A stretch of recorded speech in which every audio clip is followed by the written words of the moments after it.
Kenapa enjin ada turbo tapi cc kecil kuat minyak? Itu yang kita cuba ulas pada hari ini. Kami cuba ulas secara detail. Dan seperti biasa, sebelum kita teruskan video ni, tolonglah subscribe, tolong like, tolong share video YouTube dan TikTok Mekanika.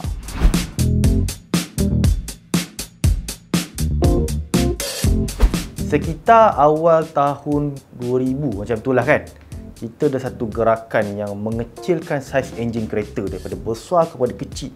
Dia tujuan utama dia ialah untuk mengurangkan pembebasan gas karbon dioksida. Sebab masa tu EU dia menegaskan bahawa siapa-siapa yang tak mengurangkan pembebasan gas karbon dioksida tak boleh jual kereta. So salah satu inisiatif yang dibuat oleh pengeluar kereta pada masa tu ialah dia mengurangkan saiz enjin. Dia macam ni. Bila kita kurangkan saiz enjin kereta, kita akan membebaskan gas karbon dioksida yang lebih kecil. Tapi masalahnya ialah torque yang dihasilkan oleh enjin kecil ni memang lemau, tak cukup power, memang tak power. So nak tak nak dia kena letak turbo.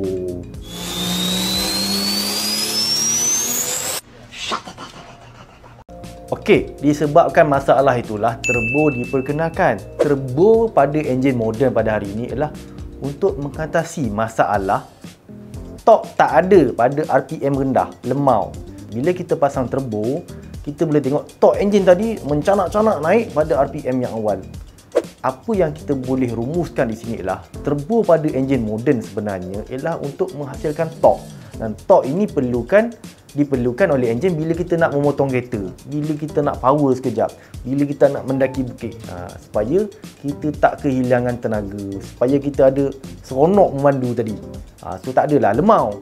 Masalahnya ialah turbo ini juga dia ada masalah lain. Dia seronok pada masa sama dia boleh menyebabkan kita leka.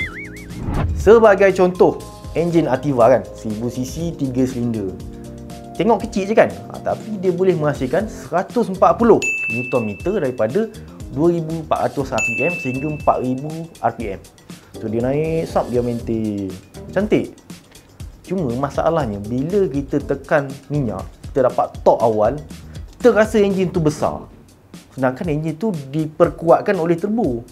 Nak pula ada kereta lain datang belakang, kita cucuk kita kan. Kita rasa hangin, kita tekan minyak lagi daripada 100, 14 tu 5, 16. Dah. Masa itulah minyak kita memang ke laut lah. Tak ada lagi penjimatan bahan api. Lepas tu kita upload dekat Facebook, minyak aku kuat. Turbo ni memang tak boleh pakai, minyak kuat. Nampak tak masalah dia? Nampak tak? Okey, nampak tak masalah tadi? Apa yang saya cerita tadi? Macam mana turbo boleh digunakan untuk menghasilkan torque yang tinggi pada RPM yang rendah, tapi kita salah guna, kita belanjan enjin tu kau-kau pada RPM yang tinggi.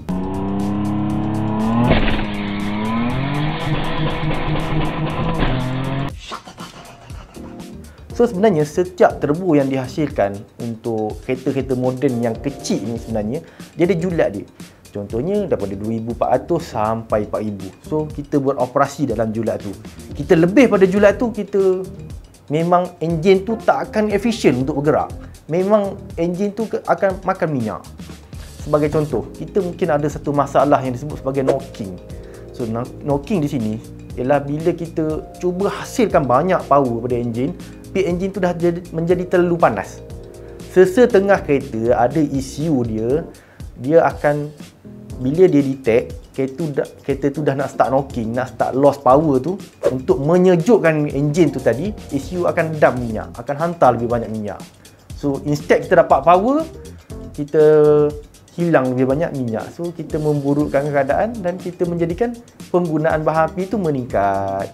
Jadi untuk kita bawa kereta turbo enjin kecil ni, dia ada cara bawa dia.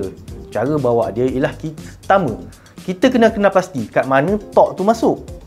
Contoh tadi kan, 1000cc 3 silinder, 140 Nm torque pada 2400 RPM. So pada 2400 RPM, kita boleh assume bahawa turbo tu akan masuk dia punya boost, dia akan activate. So seboleh-bolehnya tak payahlah masuk di 2400 RPM tadi. Kita bawa relax, kita bawa pada RPM yang rendah. Mungkin daripada 80 ke 100, mungkin daripada 60 ke 100. Pada masa itu, RPM kereta mungkin daripada 1500 kepada 2000 RPM saja, ataupun daripada 1500 sehingga 2500. Mungkin masuk sikit lah turbo tu, tapi tak banyak lah kan. So kita mengelakkan daripada kita guna boost tadi dengan kita merendahkan RPM kereta dengan cara kita bawa perlahan. Jadi disebabkan itulah kita boleh lihat bahawa kereta-kereta moden turbo 3 silinder ni biasanya akan dipasangkan dengan CVT. Sebab apa CVT? Sebab apa bukan manual? Sebab apa bukan 6 speed?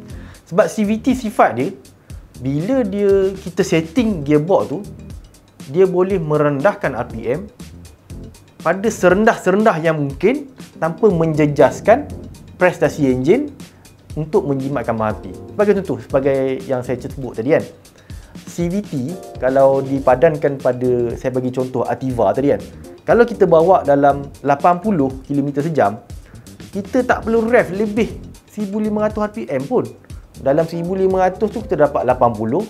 Kalau kita tekan sikit, dalam 100 km sejam kita baru dalam 2000 RPM.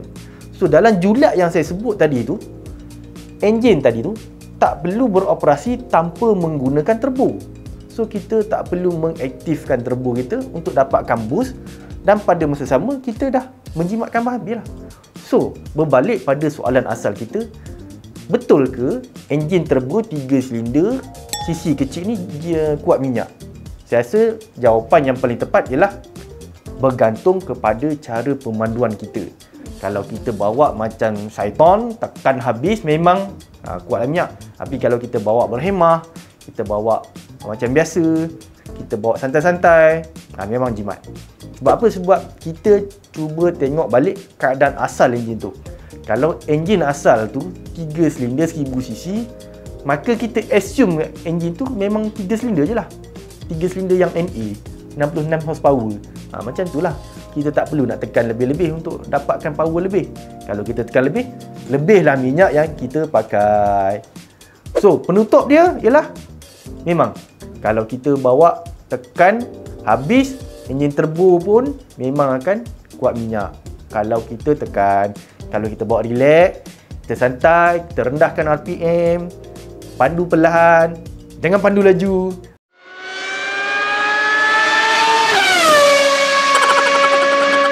InsyaAllah memang akan jimat. Okey, macam biasa, jangan lupa subscribe Video Mekanika, YouTube Mekanika, TikTok dan Facebook Mekanika. Sehingga berjumpa lagi, okey?